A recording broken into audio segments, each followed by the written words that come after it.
the Shenley Laboratories, producer of Penicillin Shenley and Shenley Pharmaceuticals, presents the Encore Theater.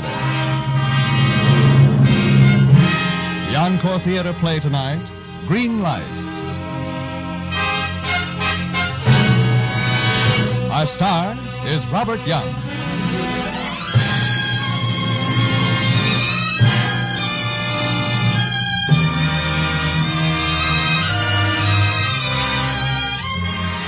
Tonight, Shenley Laboratories presents another in a new series of great dramatic programs. Some of our stories are fact, the struggles and accomplishments of great men of medicine.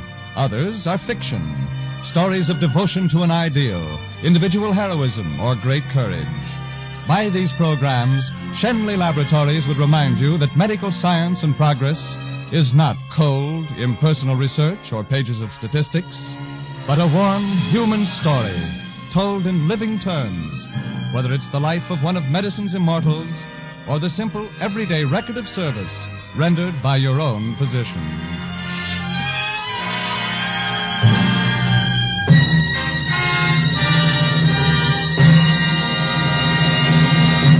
And now, Green Light, starring Robert Young as Dr. Newell Page and with Pedro de Cordova as Dean Harcourt.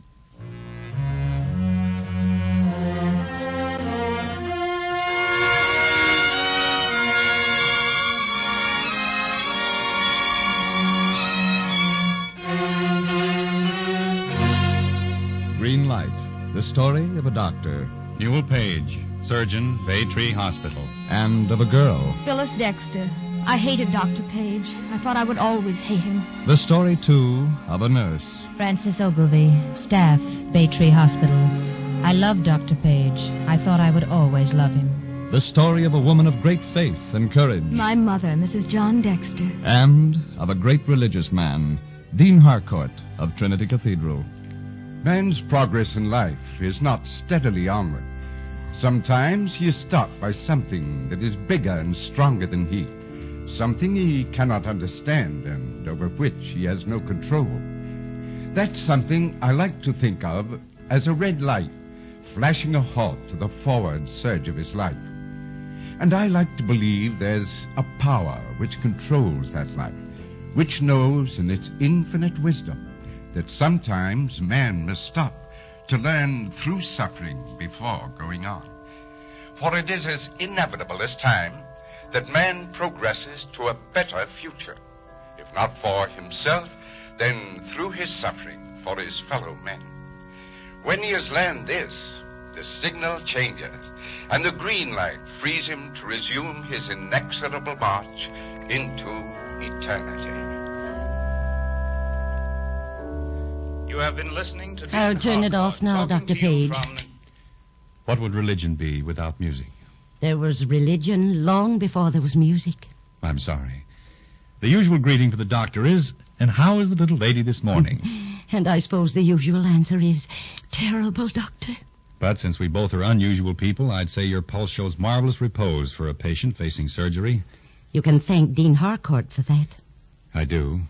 Just as I'm thankful for anything that gives a patient courage and confidence. A shorter word for courage and confidence is faith. Whatever it is, you'll need every bit of it now. More bad news? Oh, nothing really serious, except that, well, it's not easy to prepare oneself mentally for an operation. Sometimes a postponement can cause a harmful reaction. What I'm trying to say is... You're trying to tell me my operation has been postponed? Yes, Dr. Endicott has been detained in Milwaukee. He'll be here as soon as he can. Milwaukee's a beautiful city. It's always seemed full of music to me. Years ago, we used to go there to hear the community singing. You make it work, don't you? No, I simply let it work. How simple things would be if we all had your faith. I'll let you know about the operation as soon as I possibly can. I know you will.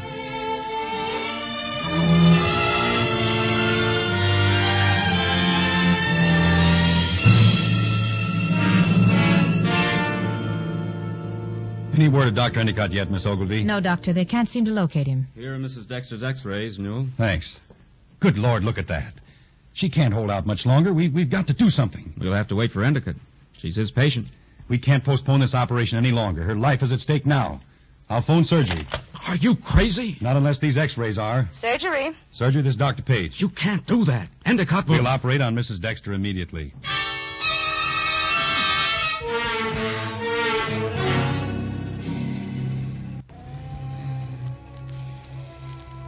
Clamp, Miss Ogilvy. Yes, Dr. Page.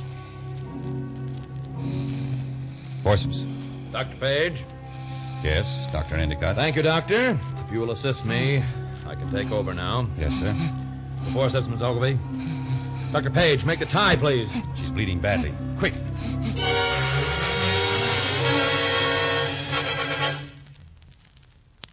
Well, I'm afraid that's that.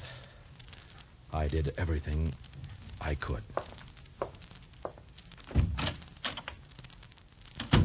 She shouldn't have died, Newell. You were doing perfect work. If Endicott had been less upset... I'd rather not talk about it. I saw exactly what happened, and I'm going to tell everybody the truth. Don't you think it's Dr. Endicott's privilege to make his own statement first?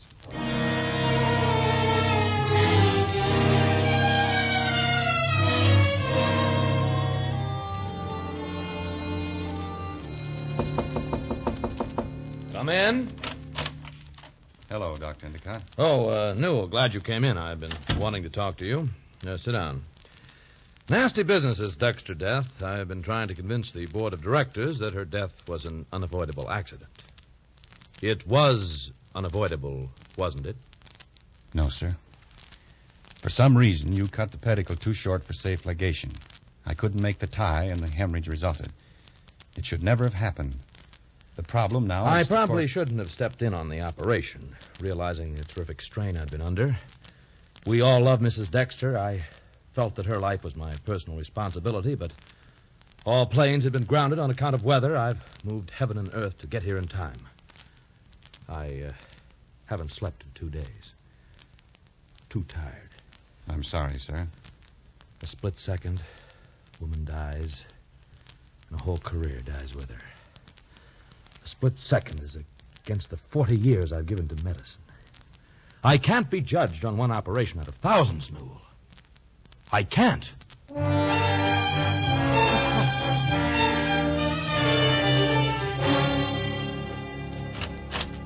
Newell, Hello, John.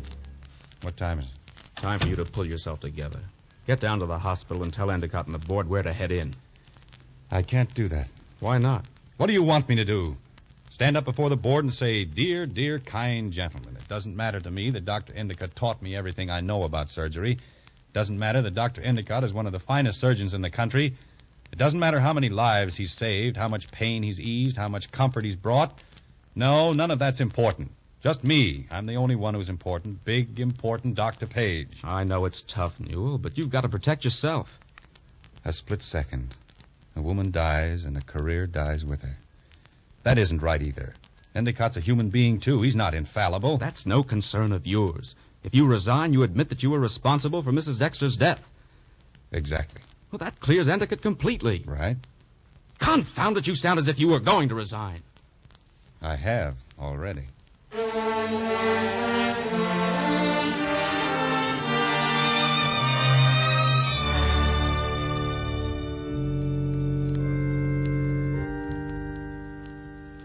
Dean Harcourt. I'm Frances Ogilvy. I was the nurse on the... I was Mrs. Dexter's nurse.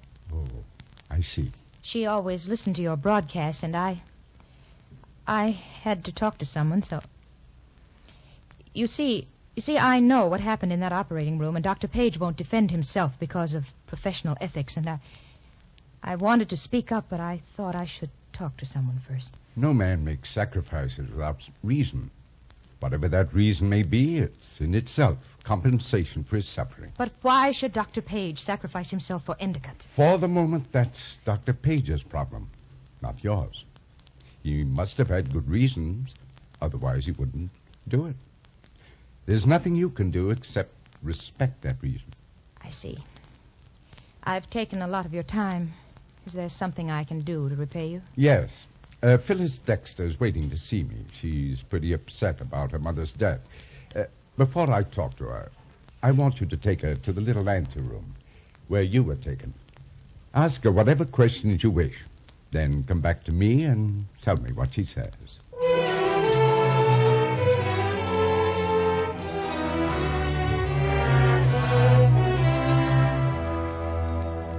throw your coat anywhere, Phyllis. Sorry, the apartment's a little messy. Oh, it's not messy at all. I feel much better after talking to you. And it was very kind of you to invite me over. Not at all. I'll get some coffee on. Will you answer the door, please? Sure. Oh, I'm sorry. I thought this was Miss Ogilvy's apartment. It is. Come in. Who shall I tell her is calling? No. Hello. Hello, Francis. Well, come in. Can I take your coat? No, thanks. I can only stay a moment. Perhaps I'd better go now. I had no idea you were expecting a visitor. I wasn't. He's the last person in the world I ever expected to see here. Well, as a matter of fact, I didn't expect to be here myself. I was out walking in the rain when suddenly, to my surprise, I found myself in front of your house. Miss Phyllis Dexter just returned from England today. Phyllis Dexter? Miss Ogilvy sort of kidnapped me away from myself. I wish you could do as much for me. That is, I've got to run along. It's an appointment. Miss Dexter, may I introduce Mr. Walker? If you're as nice as Miss Ogilvy, you'll be well worth knowing. Well, thank you. Sit down, Newell. Well, just for a moment. I really can't stay. Did you, enjoy London? Yes, very much. Why are you staring at me? Oh, I'm sorry. You remind me so much of someone. Really? Yes, someone very lovely. I never expected to meet anyone like that again. Time decides so many things, doesn't it? A split second of time, something happens. Two people meet accidentally. A knife slips. Someone takes the wrong turn. Anything. And without warning, a future has been created. Evidently, you're a fatalist. Hardly. I only know that things happen. Sometimes it seems with deliberate cruelty. Don't let anything happen to you or hurt you. Well, I've got to go now. Good night. Good night.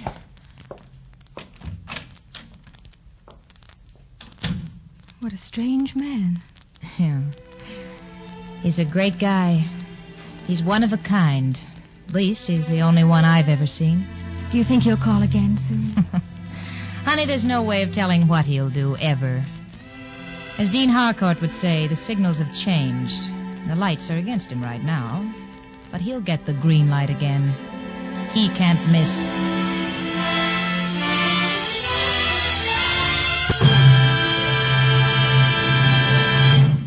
Ladies and gentlemen, in a moment we will return to our play, Green Light, starring Robert Young.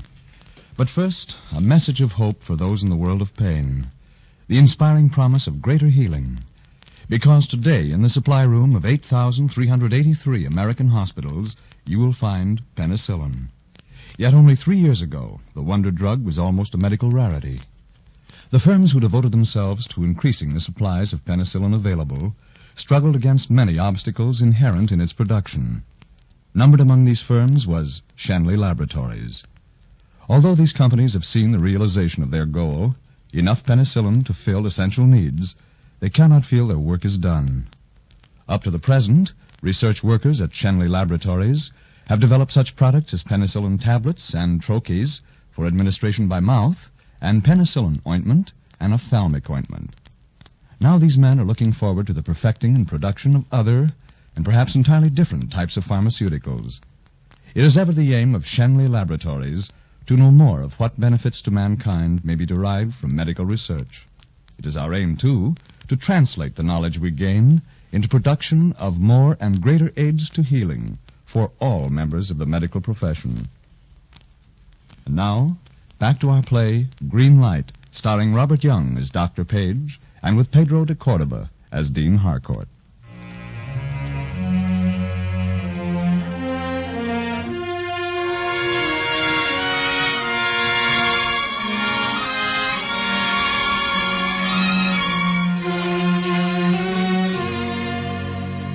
Dean Harcourt, I came here to argue with you about your concept of everlasting life. All right. Please sit down. I want to know how you can justify needless death, greed, and the destruction of a career. I want to know how you can reconcile such waste with your irresistible onward drive. Why? I'm the Dr. Page who operated on Mrs. Dexter. I see. You have a fine religion, Dr. Page. I have none, so far as I know. Religion has many definitions, at least in my dictionary, such as loyalty, devotion, honor. Perhaps, but my dictionary defines it as a kind of opiate used by people with hurt sensibilities to dull them into drowsiness. A man needs more than that in his life, something he can get his hands on, something for which to live. Or else something for which to die. I can't even think of anything to die for. Yes, come in. Hello, Phyllis. Hello, Dean Harcourt. Hello, Mr. I had no idea you knew Dean Harcourt. I didn't until a short while ago. Then you must be in some trouble. Is that why you're here? Well, Dean Harcourt was my mother's friend. He's mine, too. I hoped we'd meet again. I wanted to ask you to explain some of the strange things you said last night. I'm always saying strange things that I can't explain myself. Now, if you'll excuse me... Well, I had no idea you two knew each other. I'd met Mr. Walker last night. Mr. Splendid, you two should make excellent friends. I'm afraid Mr. Walker doesn't agree with you. That's not it, Miss Dexter. We might have made very good friends, but we met a little too late. My goodness, it's lunchtime already. You must be frightfully hungry, Phyllis. I beg your pardon? I said you must be hungry. I'm not. Sorry, I can't offer you any lunch. You eat, don't you? Me? Oh, sure, I eat often. When I was a young man, I was always taking a young lady to luncheon, particularly if I'd had some sort of misunderstanding. In fact, I was known as Hungry Harcourt. You win, Dean. Shall we have lunch, Miss Dexter? Let's. Good. You two run along and have a good time. And by the way, if you have no other plans, have dinner with me next Friday, both of you. I'd love to. So would I. And bring Miss O'Gilvy with you. Yes, I'll ask her. Goodbye. See you Friday. About 8. Goodbye. You're a strange man. Why do you say that? One moment you're so friendly, and the next you... Why did you say we met too late? Let's sit down on this bench a moment. All right. Last night, when I met you, it was like... Well, it was almost like the beginning of a world for me. I don't know how to explain it very well, except that for a moment, it was like the dawn coming up after a long, dark night. It was as though, in finding you, I'd found an answer to everything, to every heartache, to every loneliness, to every torment. I looked at you and I wanted to say, if you will spend your days with me, I'll have everything I've ever dreamed about. You thought all that? Yes. You know what I thought? I thought, in some strange way, in one look, with one smile, this man has put his hand upon my heart and made it his. And I thought, this is the beginning of many things. It was the beginning, but it was also the ending. The ending? Why? Because your name is Phyllis Dexter, and mine is Newell Page, Dr. Newell Page. Newell Page? Page? Yes, that's why I didn't want to see you again. At least not until I could find some way of telling you have no reason for hating me. No reason? You killed my mother. No. Well, then who did? You might at least have been man enough to accept the blame. You don't understand. It was not I that. think I do understand. Goodbye, Dr. Page.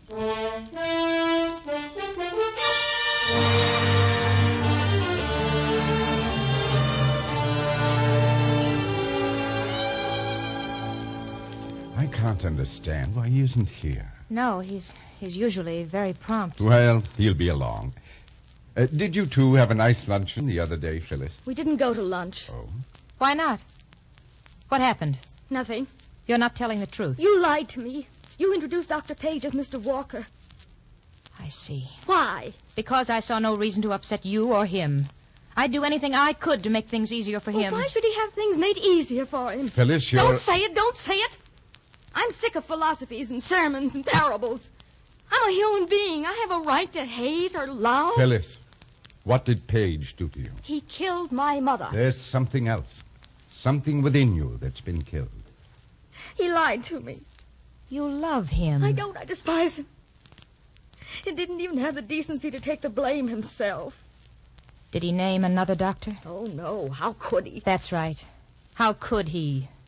He's too decent, too honest to break the rules he plays by. Why do you say that? Tell her, Francis. No. No, I'll play according to Page's rules now. He didn't have to listen to sermons to become good. He was born that way. He'll always be that way, no matter what happens to him. I don't understand. You will, eventually. You see, my dear, until you have faith, you don't really love. Francis, Yes. I've learned much from you today. Thank you. Will you excuse me from dinner, please, Dean Harcourt? Where are you going? To find him. I'll answer the door.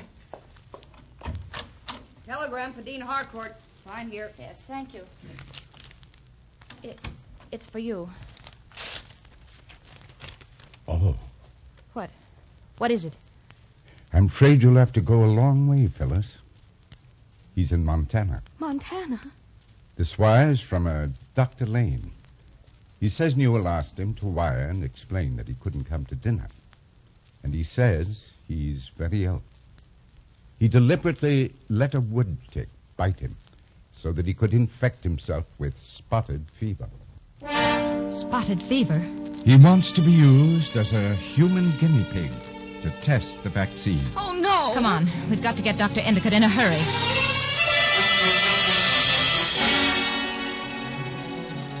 Dr. Endicott, Dr. Page is with John Lane. On Boone Mountain? Yes. I won't have him in that pest hole.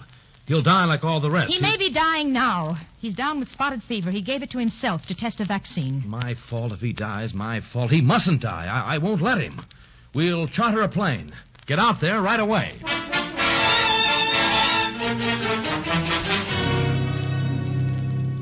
What's my temperature? It was 102.9 an hour ago. How do you feel? Not bad. Kind of groggy. Pain in the lower quadrant of the abdomen. Make a note of it. I want to see how long it lasts. Why did you ever do such a fool thing? Deliberately infecting yourself, risking your life.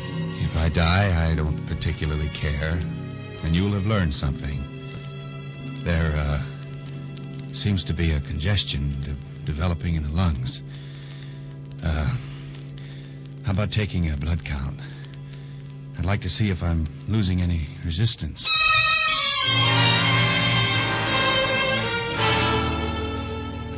Hello, Dr. Lane. How is he? Is he conscious? Yes, but he's sinking. We'll go right in. Not you, Miss Dexter. We don't want to upset him. All right. Hello, Newell. Hello, Dr. Endicott. Francis, we can use you. John's getting sick of keeping my chart. We aren't going to let you die. You won't have anything to say about it if that vaccine doesn't work. At the present, I share the same place in society with the guinea pig. John? Yes, Newell.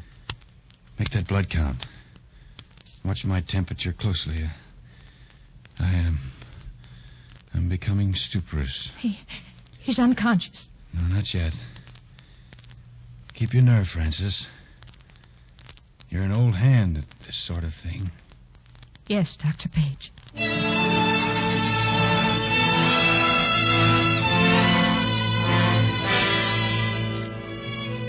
What's my temperature? 104.1. Heart action. Weakening. John. Better not talk, Newell.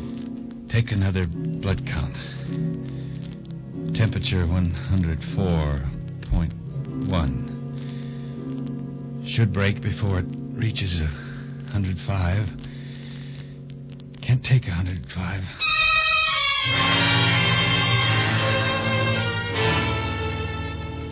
Francis, if he dies, I will have killed him just as I killed Mrs. Dexter. What did you say, Dr. Endicott? I was to blame, Phyllis.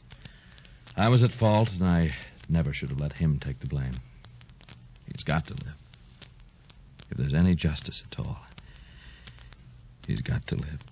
Now you know what you needed to know, Phyllis. No.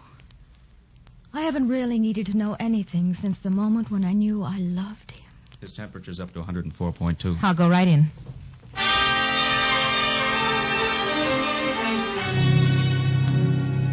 Temperature, last 4 readings, steady, 104.2. Dr. Endicott, can't you do something? We can't just sit here and let him die. There's nothing we can do for him now, except pray. Francis, Phyllis, Dr. Endicott. His temperature. Look at his temperature. 103.1. It's licked. Phyllis, it's licked. He's going to live. He's going to be all right.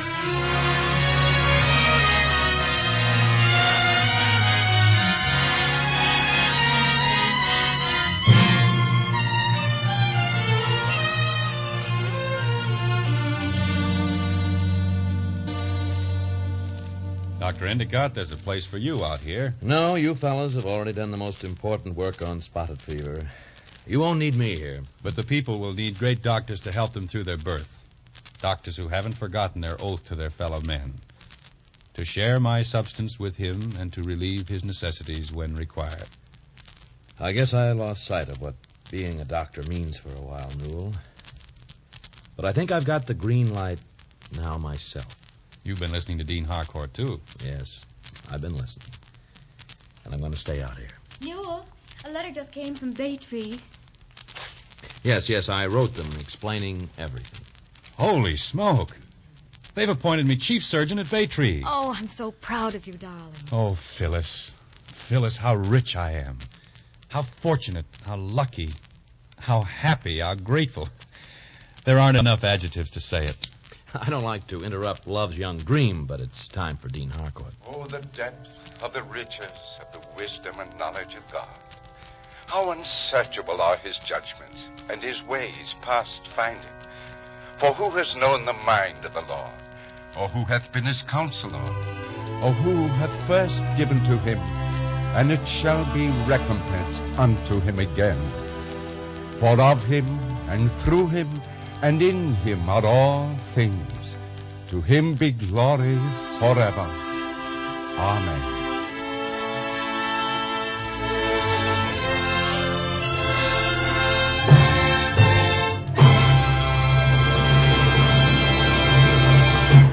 In a moment, we'll bring back our star, Robert Young. Ladies and gentlemen, Shanley Laboratories, maker of penicillin Shanley, would like to remind you that the American standard of health is higher than that of any other country in the world. We feel sure you will agree that the man who has done most to make this situation true is the American doctor. Shanley Laboratories pledges to do all within our power to aid America's physicians in their work of maintaining America's high standards of health. And now, ladies and gentlemen, Mr. Robert Young. Ladies and gentlemen, to sum up the spirit of this Shanley Laboratories program, this beautiful and simple prayer of the physician, written centuries ago by Maimonides, seems to me to be apt and fitting.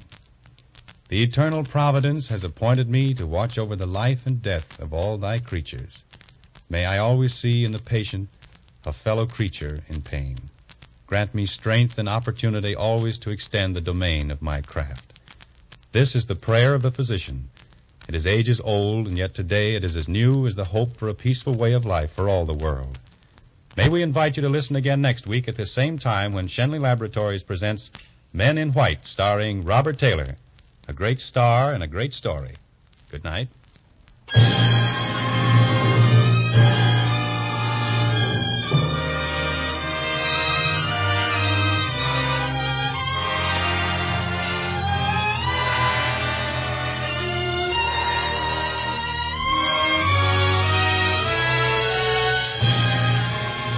Green Light by Lloyd C. Douglas was produced and directed by Bill Lawrence and was broadcast through the courtesy of Warner Brothers, who this year is celebrating the 20th anniversary of Sound Pictures. It was a Gene Holloway adaptation.